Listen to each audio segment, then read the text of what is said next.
ድሉ የኛ ነው ድሉ የኛ ነው ድሉ የኛ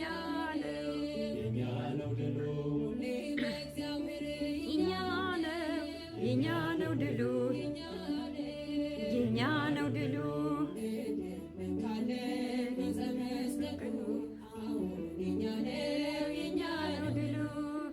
እንመካለን በዕፀ መስቀሉ አሁን የኛ ነው ድሉ የኛ ነው ድሉ የኛ ነው ድሉ የኛ ነው ድሉ የኛ ነው የኛ ነው ድሉ የኛ ነው የኛ ነው ድሉ የኛ ነው የኛ ነው የኛ ነው ድሉ የኛ ነው የኛ ነው የኛ ነው ድሉ የኛ ነው ዕፀ መስቀሉ የኛ ነው የኛ ነው ድሉ የኛ ነው የኛ ነው የኛ ነው ድሉ የኛ ነው በዕፀ መስቀሉ የኛ ነው ድሉ እንመካለን በዕፀ መስቀሉ አሁን የኛ ነው ድሉ የኛ ነው የኛ ነው የኛ ነው የኛ ነው ድሉ የኛ ነው የኛ ነው የኛ ነው ድሉ የኛ ነው የኛ ነው ድሉ የኔ ነው ያንተ ነው ያንቺ ነው ድሉ የንቺ ነው ድሉ የኛ ነው ድሉ የኛ ነው። እንግዲህ ወገኖቼ የኛ ነው ድሉ ብለው የዘመሩልን ወንድሞቻችን እህቶቻችን ኦርቶዶክሶች እግዚአብሔር ይባርካችሁ። በጣም አስገራሚ መዝሙር ነው። የኛ ነው ድሉ። እንደውም ቀደም ሲል የነበረው በቃ መስቀሉ የድል መስቀል ነው። ጥላችን ለምንድን ነው? ጥሉ ለምንድን ነው የሚል ነበረ የዘመሩት። ብዙ አለፈብኝ እሱ። እንዴት ነን? ደህና ናችሁ ወይ? ሰላም ናችሁ ወይ? እግዚአብሔር እረፉን የማምላክ እንደሆንኩ እወቁ ብሎ የተናገረውን ክፍል አነብላችሁና በኢሳይያስ 30 ላይ በጣም ብዙ ጊዜ ለኔ ለህይወቴ በጣም የጠቀመኝ ነው።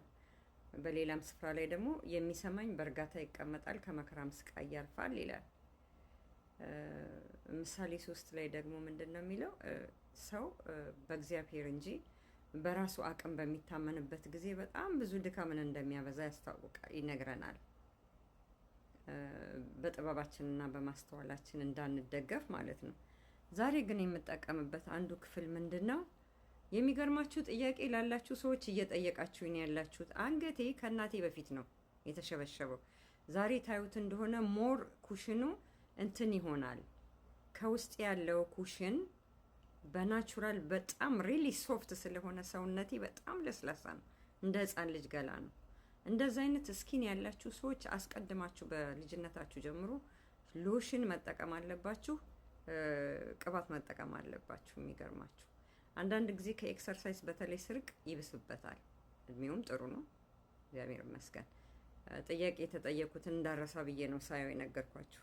ዋናዬ ግን እኔ እግዚአብሔር ቃልና እግዚአብሔር ነው፣ እናንተ ናችሁ። እና የእግዚአብሔር ቃል ምን ይላል? በኢሳይያስ 30 ላይ በቁጥር 15 ላይ የእስራኤል ቅዱስ እግዚአብሔር እንደዚህ ይላል፣ በመመለስና በማረፍ ትድናላችሁ፣ በጸጥታና በመታመን ኃይል ይሆንላችኋል። እናንተ ግን እምቢ አላችሁ። ነገር ግን በፈረስ ተቀምጠን እንሸሻለን እንጂ እንዲህ አይሆንም አላችሁ። ስለዚህ ትሸሻላችሁ፣ ደግሞም በፈጣን ፈረስ ላይ እንቀመጣለን አላችሁ። ስለዚህም የሚያሳድዷችሁ ፈጣኖች ይሆናሉ። በአንድ ሰው ዛቻ የተነሳ 1000 ሰዎች ይሸሻሉ። እናንተም በተራራ ራስ ላይ እንዳለ ምሰሶ በኮረብታም ላይ እንዳለ ምልክት ሆናችሁ እስክትቀሩ ድረስ ከ5 ሰዎች ብቻ የተነሳ ትሸሻላችሁ። እግዚአብሔር የፍርድ አምላክ ነውና፣ ስለዚህ እግዚአብሔር ይራራላችሁ ዘንድ ይታገስማል፣ ይምራችሁም ዘንድ ከፍ ከፍ ይላል። እርሱም በመተማመን የሚጠባበቁ ሁሉ ብፁዓን ናቸው ይላል። በጣም ይገርማል። እረፉ እኔም አምላክ እንደሆንኩ እወቁ ይላል በሌላ ስፍራ ላይ። በዚህም ስፍራ ደግሞ እንደዚሁ ምን ይነግረናል? እረፉ። በመመለስና በማረፍ ከየት ነው የምንመለሰው? ከራሳችን ሩጫ፣ ከሚያደክመን ሩጫ፣ ብዙ ከምንናገራቸው ነገሮች። በጣም እንግዲህ ለእኔ እንደዛ ከባዱ ነገር ያ ስለሆነ የምጠቀመው ንግግርን ነው። ስላልተፈቀደልኝም ሊሆን ይችላል ከመልካሙ ከእግዚአብሔር ቃል በስተቀርና ጥሩ ጨዋታ ካልሆነ በስተቀር አንዳንድ ጊዜ በጣም እንደ የተጎተተ ነገር ስናገር ድክም ነው የሚለኝ። ጨዋታ ሲራዘም እኔም ሳወራ ሌሎቹም ሲጫወቱ ያደክመኛል። ይገርማችኋል። በመመለስና በማረፍ ትድናላችሁ፣ እናንተ ግን እምቢ አላችሁ አለ። አንዳንድ ጊዜ ማረፍ እግዚአብሔር በፊታችን በተቀመጠው በሕይወታችን በኑሯችን ላይ እርሱ ዋና ሰራተኛ እንደሆነ አድርገን በማረፍ ነው። ሌላው ደግሞ በዙሪያችን ከሚመጣብን ሰልፍ የተነሳ በማረፍ ነው። እግዚአብሔርን ደግሞ የታመነ ሰው ያርፋል። እምነት የሚገለጠው በእረፍት ነው። ያመነ ሰው ያርፋል። እና እኔ ሳላርፍ ስቀር ነው እዚህ ጋር የት ጋር ነው ሚስ ያደረኩት ብዬ ራሴን መጠየቅ የጀመርኩት። በጣም በእውነት ነው የምላችሁ የእረፍት ሰው ነኝ። መስራት እወዳለሁ፣ መሮጥ እወዳለሁ። ማድረግ ያለብኝን አድርጌ አንዳንድ ነገሮች እንኳን ፌል ሲያደርጉ ፌል አደረገ አይደለም የምለው፣ በቃ ይሄ ነገር አይሰራም ማለት ነው የምለው። በጣም ነው የሚገርማችሁ አልልም። እና ስለዚህ ወገኖቼ እረፉ ያለን እግዚአብሔር የሚያሳርፍ አምላክ እኔ ላንተ የማስባትን ሀሳብ አውቃለሁ ለመልካም ነገር እንጂ ለክፉ ነገር አይደለም ብሎ በኢሳይያስ 29 ላይ ደግሞ 11 የሚናገረው ፕሮሚስ ነው። የማያሳርፍ ነገር በእስራኤል አካባቢ በዙሪያቸው በሚሄዱበት መንገድ በዘመናቸው ላይ ያለ የረጅም ዘመን ጉዟቸው ስትራግል በሆነበት ሰዓት ነው እግዚአብሔር መጥቶ እረፍት እንደሚያመጣላቸው ከ70 ዓመት በኋላ እንደሚያሳርፋቸው ሲነግራቸው እኔም አምላክ እንደሆንኩ እወቁ ሲል አመ ፕሮሚስ ኪፐር ማለቱ። ስለዚህ በዙሪያችሁ እናንተ አርፋችሁ ሰዎች አንዳንድ ጊዜ የማያሳርፉት አለ። ልጅ የሌላቸው ሰዎች ጠፍጥፈው እንደሚያስቀምጡ ካገቡ በኋላ ጥያቄ አበዛዙ ሌላ ነገር ነው። አንዳንዶቻችንን ደግሞ አሜሪካን ከወጣሽ በኋላ ቤት አትሰሪም ወይ፣ እንዲህ አታረጊም ወይ፣ እንዲህ አትሰሪም ወይ የሚሉ ነገሮች አሉ። ስለዚህ እረፍታችንን ከሚወስድብንና ከሚሰርቅብን ግርግርና አስቸጋሪ ነገር ራሳችንን እንጠብቅ። ምክንያቱም እግዚአብሔር ለእኛ በሕይወታችን ዘመን ያሰበውን ነገር የኔ እንጀራ አይሻግትም የሚለው ማንም ይሻግታል እንጂ ማንም አይበላው የሚባለው ነገር ለምንስ ይሻግት? ለምንስ ደግሞ ዘመን ይቁጠር? ማድረግ ያለብንን እናድርግ።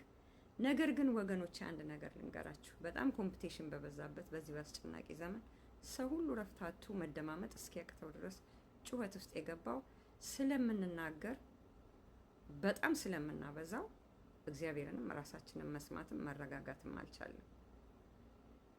የእግዚአብሔር ቃል ምንድን ነው የሚለው? እረፉ እኔም አምላክ እንደሆንኩ እወቁ። የሰማይ ወፎችን ተመልከቱ፣ አይዘሩም አያጭዱም፣ የሰማዩ አምላካቸው ይመግባቸዋል ይላል። ጎተራም የላቸውም ተባለ።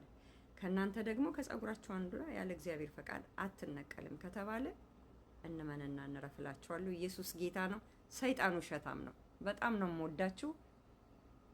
ሼር